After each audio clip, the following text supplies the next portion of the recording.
All right, welcome back. I'm Sherri Johnson of the Sherri Johnson Show. And today's guest, I'm so excited, everybody, because this guy has over 25 years of real estate experience at multiple levels as an agent, as the grandson and son of a real estate broker. He's got experience running teams, he's got experience running huge brokerages. And I have Brent Conley with me today. Hi, Brent. Hi, Sherri. Thanks for having me on.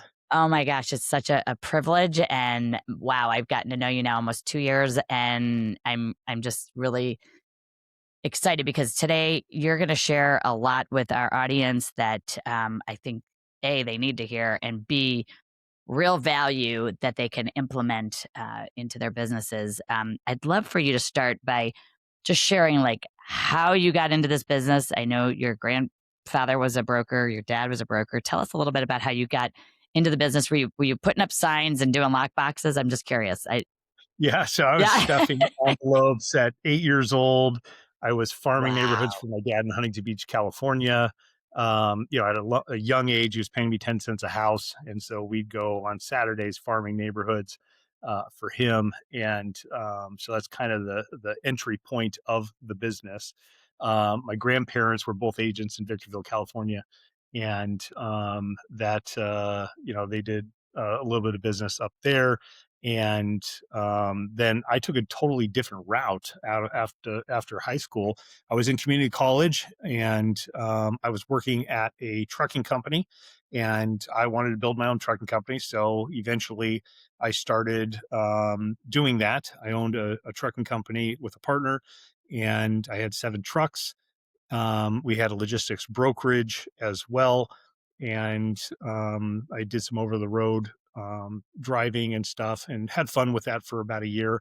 And then it turned into a massive amount of work, and I hated my life. Oh, And I said, you know what, my dad's got a great life. I'm gonna go get my real estate license and sell real estate. And this is I was in Arizona at the time. My dad was in California. And so I ended up getting my real estate license, and I was working locally, and ended up taking 8 months to sell my first house. And after that, wow. ended up getting going after right about the 2 year mark, right? It takes a couple years to figure it out a lot of times. And I wasn't on a team. Teams weren't that prevalent at the time. Right. And so it took me a little bit longer than most, even though I had some guidance. And so when I was working in order to get into the business, I was driving a truck at middle of the night. I'd go to work at 1 o'clock in the morning. I'd break the freight. I'd palletize my load to deliver the auto parts into all the dealerships in the Phoenix area. And then I'd do that as fast as I possibly could, so I could take a bird bath and change clothes, in the bathroom there at the Yeah. dock, and then I'd go door knocking. And so that's how I got into real estate. It was a tough scenario at the time. I was still paying off some debt and all of that. So that's how I got into real estate. I love it. And 10 cents a house, that is awesome. I love that. That is so good. Yeah. 10 cents a house. Which Oh it my still gosh. works today, right? Farming, like if somebody was going to be farming, It door to door and getting into the mix with people face to face, that is going to do so many people a lot of good for their business. And, month in and month out, if you are farming and sending mailers and going to the door with comps, and we use notepads, which very few people use notepads. But if you think about it, there's 25 to 29 pieces of paper in a notepad. And if you're delivering that, people still take handwritten notes, and they're still write down grocery lists, or write down phone numbers, and they're seeing your brand on top. And so I'm a big contributor to anybody that I'm coaching. If they're farming a neighborhood, you've got to go into that part of the marketing and, yeah. and add that to your system. And that way, when they rip off the notepad, they see your face again. They're seeing your brand again. You got Yes. your phone number. And so here's the other kicker is when somebody loses their job, when they are time to downsize the house, when the credit card bills get too much, they can't refi, they pulled out, but they've got a little bit of equity in there and they want to sell that house. They're going to say, hey, who's that guy on the notepad? Who's that gal on the notepad? Let's call her to sell the house.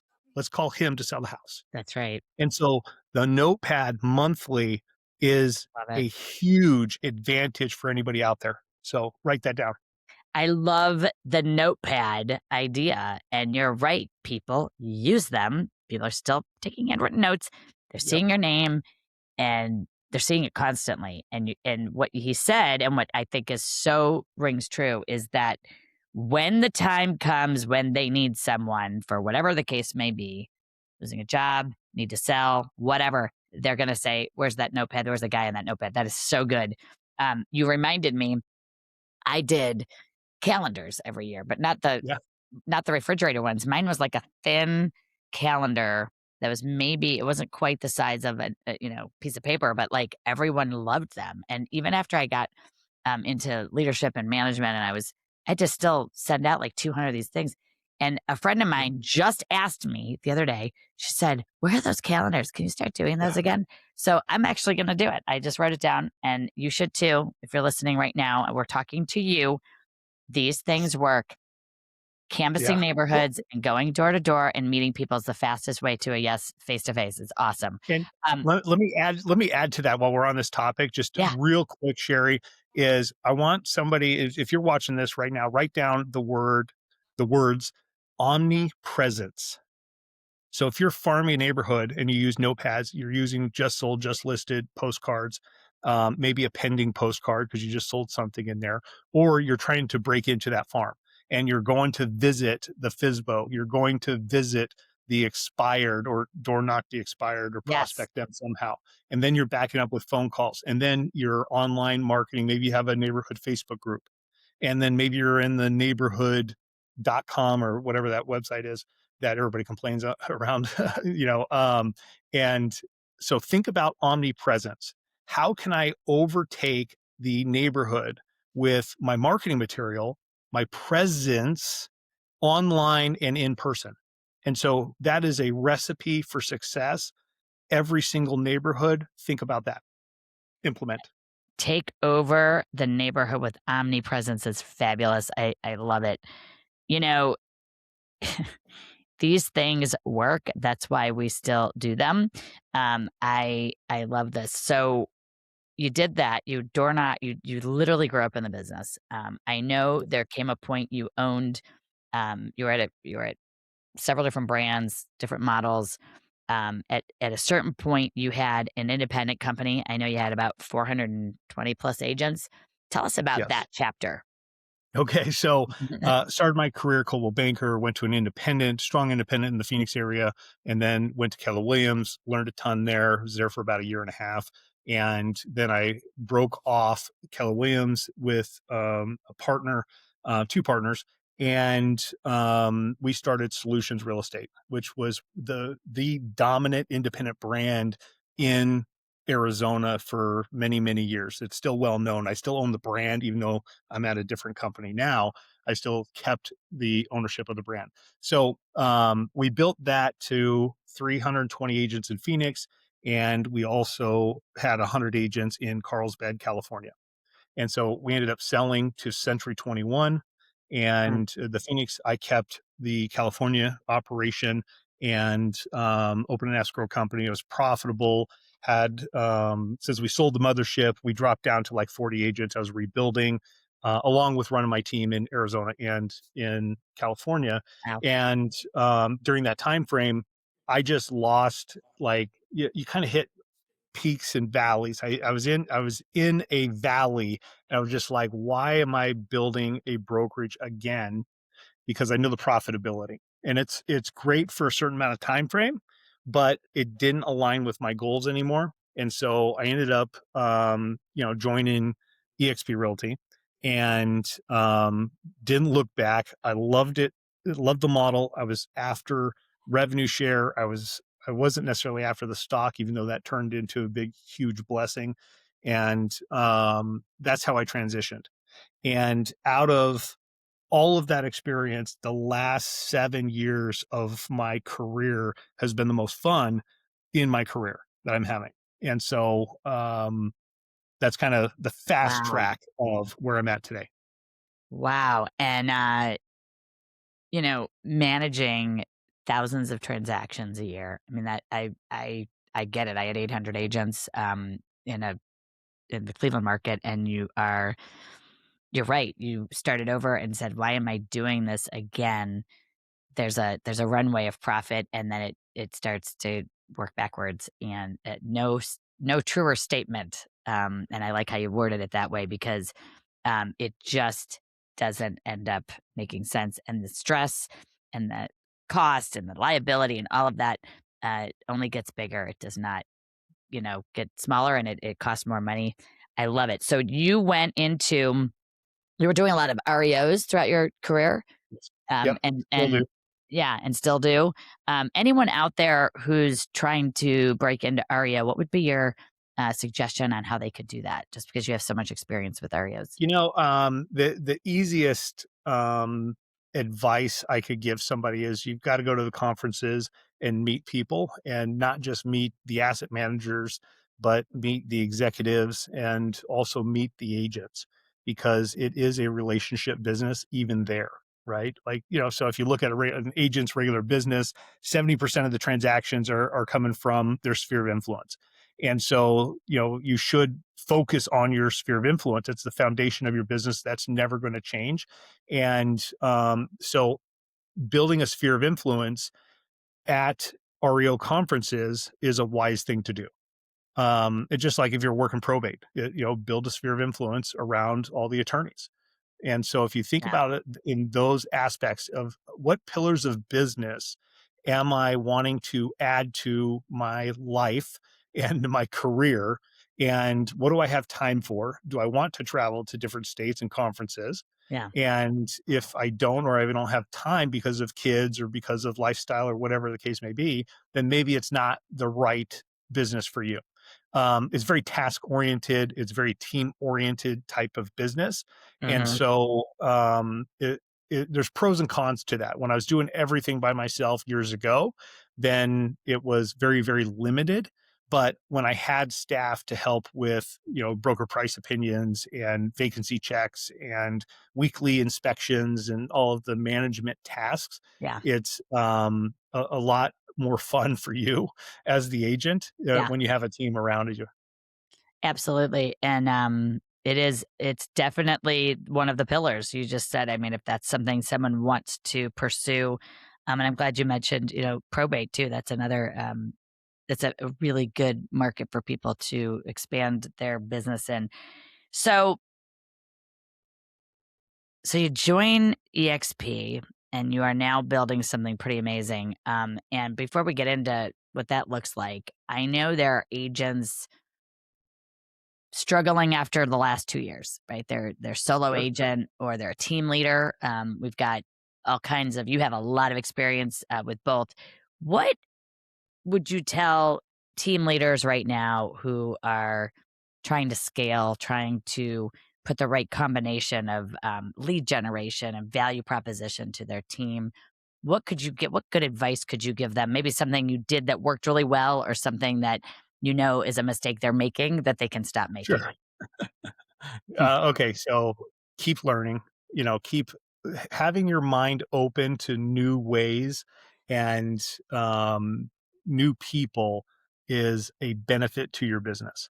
And I say that because I still go to conferences. I still like I just bought, my hotel room for, one of our conferences at EXP Con in Salt Lake at the end of the year. I Yes, think it's first week of October. I'm going there to learn, right? I'm going to go there, see a bunch of friends and people. I'm going there to learn. Secondarily, hopefully I'll meet a bunch of people, get referrals for the markets that I'm in and that's stuff. right. I'm still going with the intention to learn, and I think that's really important. Also, you know, I'm highly leveraged, but I know how to do everything, so I can explain it and I can think through the process. And so that goes with, using ChatGPT or Gemini or some of these AIs that your staff is using. You have to start playing with that too in order to perfect it, and maybe have a intelligent discussion with your staff of how to do it better and how to do it faster. And so rather than always just give the task away, you've got to understand what's going on with it. And the same thing with lead generation, or a lot of people just rely on third party companies for lead generation. Right. Well, that is a good thing and a bad thing. It's a good thing because it leverages your time. But if you don't know how they're generating the leads, how can you perfect it better? Because they're just trying to generate a number of leads. They're not necessarily trying to generate a number of highly, highly qualified, ready to go leads. And Yeah. then the next thing, so if you can figure out the lead generation on how your team's going to operate online, how about in person? How many open houses are you requiring your team to hold, and then bring into the funnel, right? Top of funnel, Yeah. people that are looking for homes. And that means making sure that they're signing in. What's the incentive for somebody to sign in? Well, most people don't want to sign in. Okay, well, because there's no incentive for them to sign in. What if you said, okay, we're offering free movie tickets for every single person that signs in? And the movie tickets are, I think, $12 or something like that. Right. Maybe they're 15. So would you take somebody's contact information for $30 rather than not get it? So you have to think about this a little bit differently of saying everybody that we come into contact with is a potential buyer or it's a potential referral source.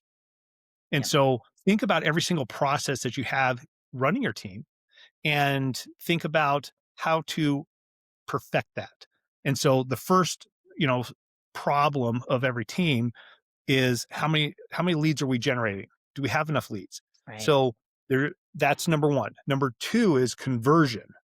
How do we convert these leads that we're getting? And so then it goes to communication. How are we communicating with these leads in order to pull out what it is that they're wanting? Or they just want to look at pretty houses, on Facebook, right? If you're generating Facebook leads. Yeah. Well, how do we improve the leads? Call to actions. That's why we'll buy your house, for cash. Yep. Those type of leads are pretty appealing. Well, what are the objections that come with that? The objections are, I don't want to pay commissions. I want Mhm. easy, smooth transactions, so I'm not going to deal with a real estate agent. I think I can, Yep. get a full price offer for whatever Zillow says my house is going to be, Right. right? So we already know some of these things that are on their mind. So how do we educate the consumers when they come in, when that lead comes in, to get on our side, right? And how do we start building that trust and then the relationship? So I would think, for a lot of team leaders, and there's a lot of team leaders out there that are struggling because they're not training their people. They're assuming that they're trained. Now, this is a huge red flag in the industry. The business today is not like it was 3 or 4 years ago Mhm. when we just answered the phone, we sold a house, we made money. The team made money, right? And so the red flag is the egos, right? And I say that with a grain of salt because they had an ego that was probably deserved during the time frame, and now it's deflated because they're frustrated. They're trying to make money. They're trying to pay their bills and still have a life with their families and all that stuff.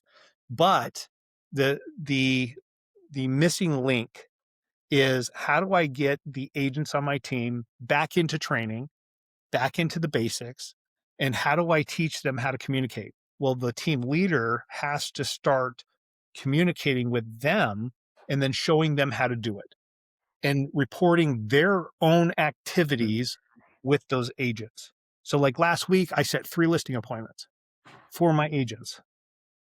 Yep. Now, what does that show them? That shows them I'm leading, I'm Yep. good at converting the lead, right? And I'm willing to help them in their business, right? I'm leading by example. Now, are they going to raise their hand and say, "Well, teach me what you're doing to convert the leads"? A lot of them won't do that.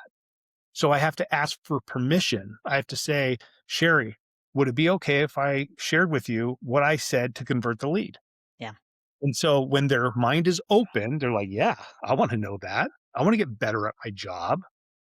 And so when their mind's open, they're going to listen, they're going to implement. Does that make sense? Absolutely. And the speed of the leader, you, team leader, determines the rate of the pack, the speed of the The sales pack. agents on your Yeah. team. And it is by example. If you're not doing what they should be doing, you set the tone. You completely set the tone and they're going to say, "Oh, that's what I'm supposed to be doing." That is leadership leadership is action, and it's not a title. It's literally showing people. I love that you just said all of that. And the lead generation tactics and the plan. And it's one thing to have leads, it's another thing to convert them. We see lots of bottlenecks and uh, conversion rate failure where we're not holding people accountable by saying, how many times you call that lead? Do you have the right script? Do you know what to Yeah. say? And do you need coached? And coaching teams all over the country. It is a it's become it's also like they don't know how to convert leads. They also don't know how to get price reductions because they never had to. Another Yeah. area that's a struggle is, the after sale home inspection process has also kind of been a point of, deals falling apart because no one had to deal with an appraisal or a inspection when we were selling Yeah. houses with 27 offers. So these areas, look at your business. I think what you're telling team leaders is coach and train and fill the gaps where people just aren't performing and then ultimately lead by example. I love it. If But you are, let me please, add one more thing, of course, Sherry, that this is so impactful for team leaders out there. Don't just do everything over Zoom and over the phone. Go take them to lunch one on one. Go take them to coffee. Go set an appointment with them, however you want to do it, because there's something important about the relationship, the care, the empathy, the trust that is built when you're belly to belly that is so impactful when you're leading a team. And you, even though you can operate, on Zoom and everybody, doesn't have time and all that stuff. I understand all that stuff. I love to operate that way, but there's so much lost in Mhm. transition, of just through text and everything. Get them on the phone, get them face to face, Yep. and then get belly to belly at least once a month. And if you can do that, you're going to build a better culture because most of the agents out there, they're striving for excellence of what they know how to do, but they're never going to tell you everything unless you're in person. So think about that.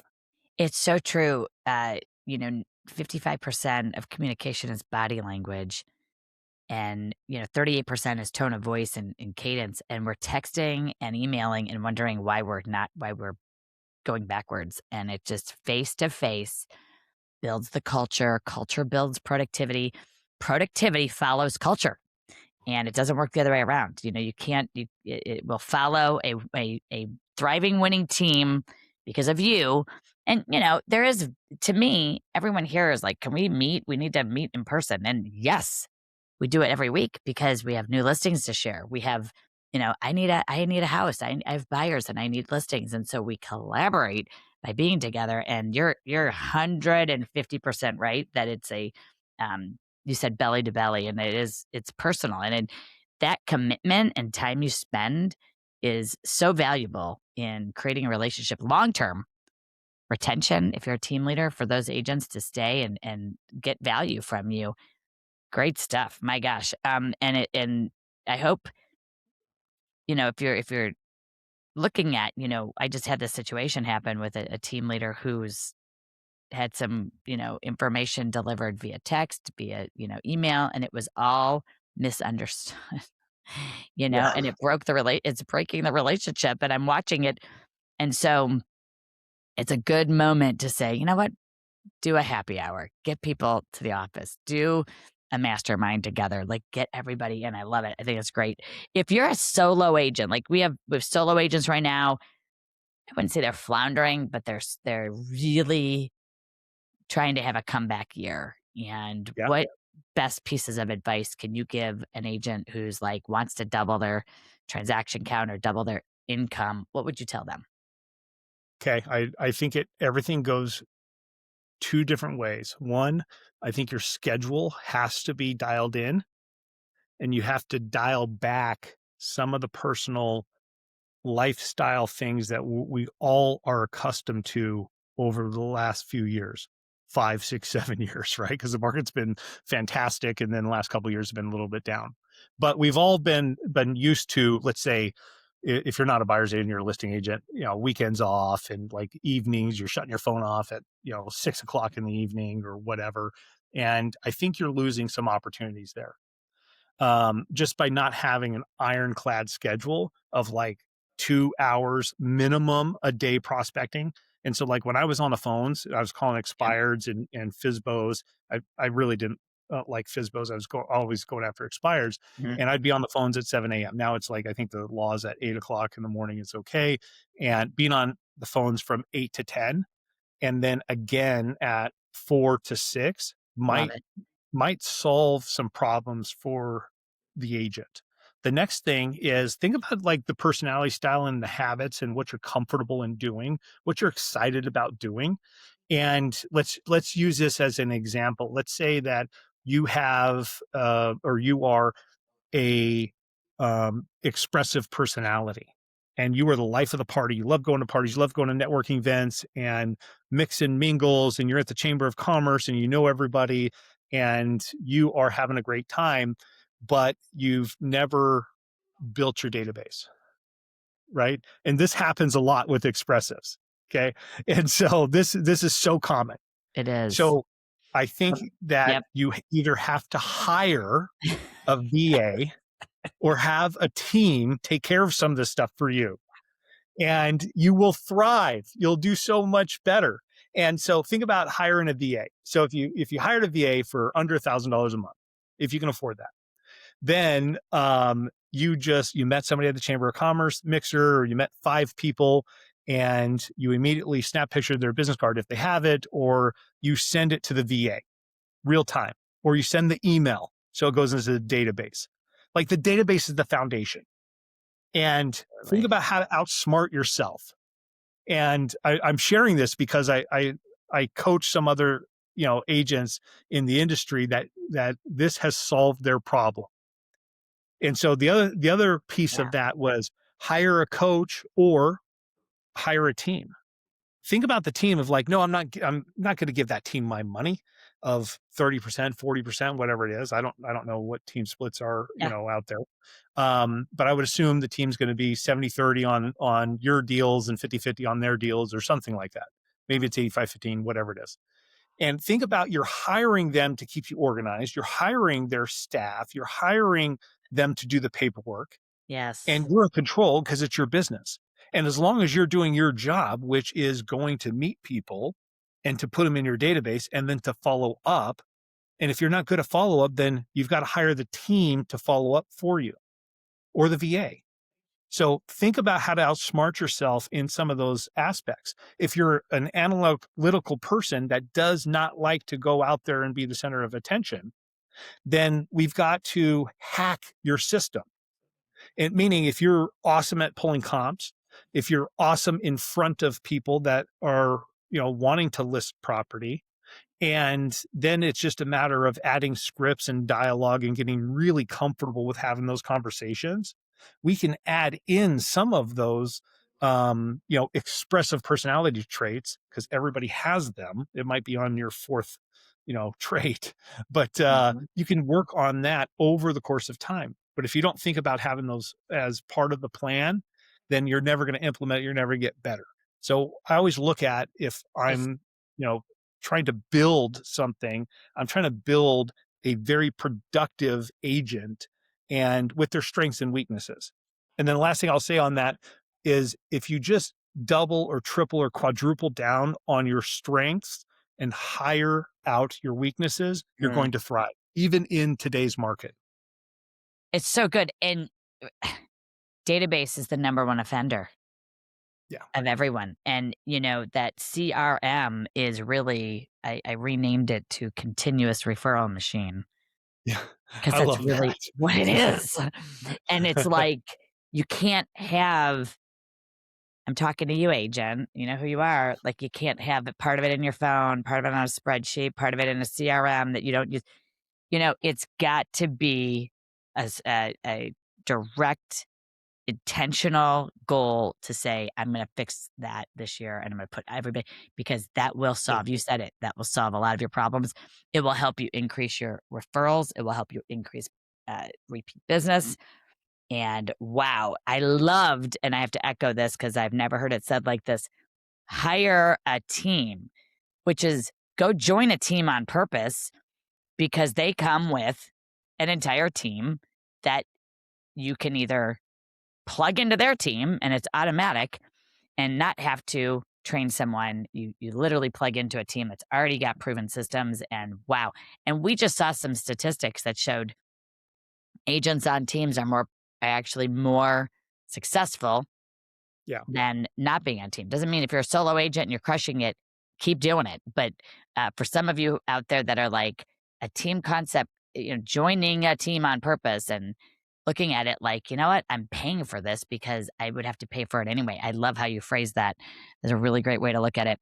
So, and I do love that you said 8 to 10 and 4 to 6 on the call days, because you have to prioritize lead generation. And if Well, it was, and Sherri, the reason why I said that, I gave 2 different times because a lot of times we're trying to fit prospecting around our schedule. And if the calls aren't being connected with people yep, and we're getting too many people that are just not answering, which is very common, will they answer in the evening? And if they'll exactly. answer in the evening, guess when our prospecting should be, right? It should be in the evening. So then can we schedule family time in the morning? Can we schedule gym time in the morning? Can we schedule some of this stuff and flip the script of our habits? I mean, the habits are the hardest thing to break. Can we So flip the good. script on some of this stuff so we can make it more convenient for the people out there that we want to talk to? Because they have all the same Brilliant. habits, right? It's absolutely brilliant. Yeah, we're calling, no one's answering. You need a new call time and Yeah. flip it to the evening. So good. Love everything you've said. I want to talk about, like, you've had tremendous success. You're building something amazing. You're changing lives. You talked about revenue share, the stock that came later. I heard that at EXP Realty. And so Mhm. describe for someone who doesn't know what that means or what EXP Realty has done for you and why you're so passionate about it. So like I said before, is I joined EXP because of the revenue share aspect. Because that in agents, and I'll share this because a lot of people will relate to this. And a lot of people are against rev share. They don't understand it. And so let me bring this in perspective. An agent goes into the real estate business to replace income or to build a career that they're having fun with. And eventually they get burnt out from working nights and weekends. Mhm. And then they start a team. And when they start a team, they're excited about it. They get a buyer's agent, they have an office person to do all the paperwork, and they start generating more leads. And then when that becomes successful, they're going to grow it into a mid-sized team and then a big team, then a mega team. And then when they get to the mega team status, they're not satisfied a lot of times. And they're like, you know what? I'm just going to open my own brokerage. And which is totally okay. And because they're at that level. And the that's a great learning experience, opening your own brokerage. Mhm. Profitability as you grow and as you get bigger shrinks in all of those aspects. From my experience, all the way to 420 agents, right? And we were doing thousands of transactions closed per year. And so it's for myself, it was a great learning lesson. But could I have shortened the track record, right? Could I shorten the learning curve by listening to other people that have done it and know what you're after? And so most people are after income Mhm. and more free time. They want freedom. And so when you look at EXP as a platform, it's a real estate brokerage, yes. It's a platform that agents and team leaders and brokerage owners can plug into and still do all the cool stuff that they love to do. And they can hire EXP, the platform, to Yeah. do all the stuff they don't want to do. They don't want to do the HR. They don't want to be responsible for checks. They don't want to have to come up with all the new technology stuff. They don't want to have to do all the meetings all the time. They hire the platform in order to solve some of your problems. And you get paid for introducing people to the company, right? The platform. Okay. And so that's all that is. And when I look at the real estate business today, most agents want to work with their friends. They want to work with the people that are their production level and higher, and they want to a career growth plan, and they've got to be around the movers and shakers in order to do that, whether it's online, whether it's in a community, all that stuff. And so EXP has solved a lot of those problems, and they continue to solve those problems to all kinds of production levels. I mean, up to, I think I don't know exactly how many thousands of homes some of these teams have sold, Yeah. but they're doing it under the EXP platform. And so when you look at your business, you're adding a revenue share because you're going to work with your friends anyway. They're going to work at some company anyway. And wouldn't you want to help them with a platform opportunity to solve some of their problems? And I don't promote EXP rev share for everybody. I think they should look at it and see if it's for them, or see how they could start building some of the skills that are required to build a big organization, stuff like that. It's leadership and some tenacity and all that stuff, but it's all the same skills as a listing agent would have. Yep. It's all the same skills as a dedicated buyer's agent that's really efficient at converting, buyers into contracts. Right. It's all the same skills. And so if you have those, you can build a revenue share piece of it. And I say piece of it because you can do that for just 1 to 2 hours a week. And so the heavy lifting is going to be done by the people in your organization, and you don't have to invent the wheel. You can just profit off of that because the company will pay you to introduce your friends to the company. And so is that a good explanation? It is. And I want to highlight, having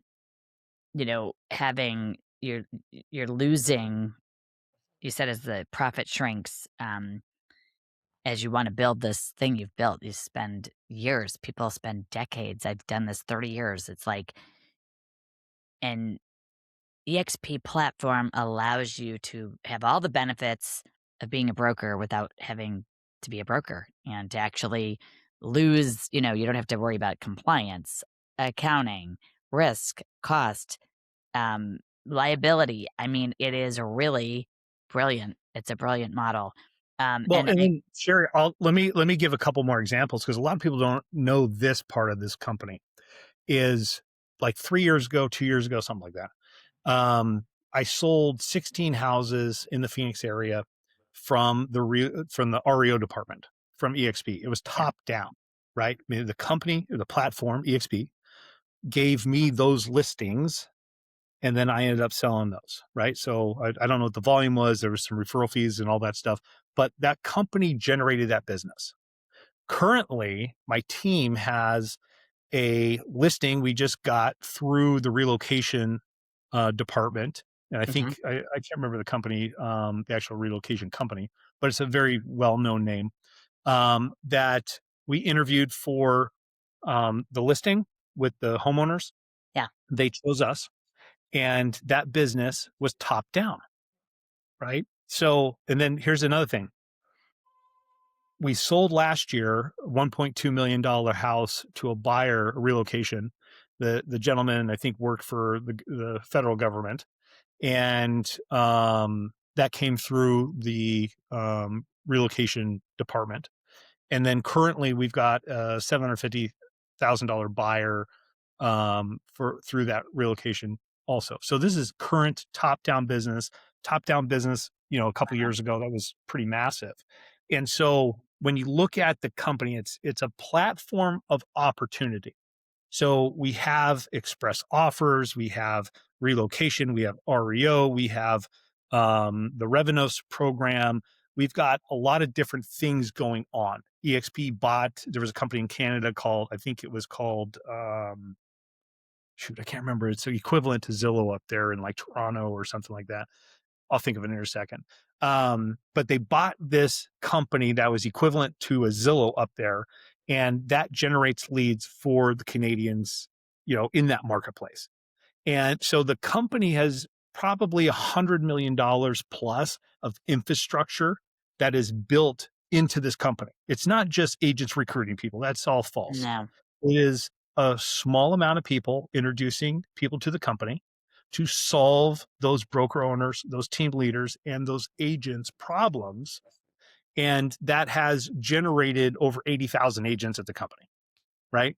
But Yeah. we're solving agents and team leaders and brokerage owners' problems that they don't want to do. And that is part of that platform. So I didn't know if you knew that. So I wanted to share that with you. I'm glad you went into Revenues and the lead gen.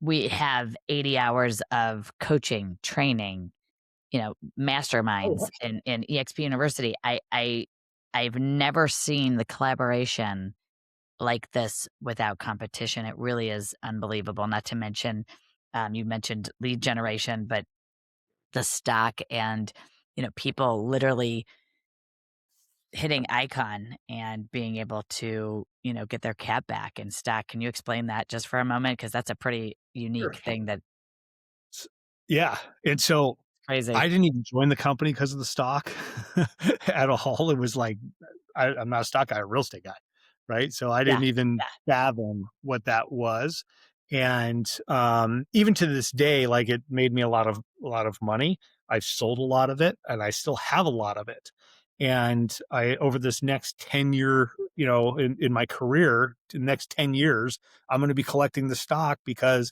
that's gonna be another revenue source for me in 10 years from now when I sell it. And so that's just part of my personal plan. And I think it's going to be, quadruple what it is today. And so it's a unseen savings account, so to speak, wealth builder. And I'm still excited about that. So when you bring on an agent or you refer an agent to the company and they close their first deal, you get stock in the company. And I'm not going to talk about all the numbers. I'll talk about EXP icon stock here, and all the other ones are irrelevant, for this podcast. But we can get into details later. You get when they close their first deal, you get stock. The agent gets stock in the company. That means every agent that has closed a transaction with EXP is a shareholder in the company, which is very good. fantastic. That means we're all part of something Right. that is important to everybody that binds us for collaboration, that binds everybody to be good at what they're doing and to help the company grow. The next piece is when you cap, you get stock, and it's for saying thank you. Hey, you capped, congratulations, here's some more stock. You're more of a shareholder in this company now. And so then the next level would be when you icon. Now the icon is like a home run. The icon, you get $12,000 worth of stock. Plus, if you go to the EXPCon conference, and if you go to the online, which used to be in person, you go to the online shareholders meeting, it's on like Zoom or something, Yeah, then you get $2,000 worth of stock. So you can get up to $16,000 worth of stock, which you pay in 16,000 to the company. So you're getting pretty much all of your money back in stock. yeah, Now there's vesting periods and stuff like that, that every year it vests more and more, which is fantastic. That helps the retention of the company and also helps the retention of your teams and your agents and the brokerages that do join us. But what it's doing is helping the agents build wealth for their careers. And like we touched on earlier that my grandparents were real estate agents, my dad was a real estate agent. Well, they didn't buy enough real estate. Okay. And so they should have bought 100 rentals, right? I haven't bought 100 rentals yet, right. but, but most real estate agents haven't bought enough rentals. They haven't bought stock. They haven't contributed into their 401k because they're busy making a living, raising kids, trying to have a life and all that stuff in this crazy business. Yeah. And so the stock over the course of time adds up tremendously. So think about all the real estate agents that we all know that have been in the real estate business for 10, 20, 15, Oh, 30 yeah. years. And if they had an extra 100, 200, $300,000 worth of stock when they decided to retire, would that help them? Absolutely. I know it would have helped my dad. I know it would have helped my grandparents. Yes. And so I think that the stock is a blessing, and it's one of the biggest things that is transforming the industry, along with the pillar of revenue from the revenue share side, along with that, that every agent out there should be looking at.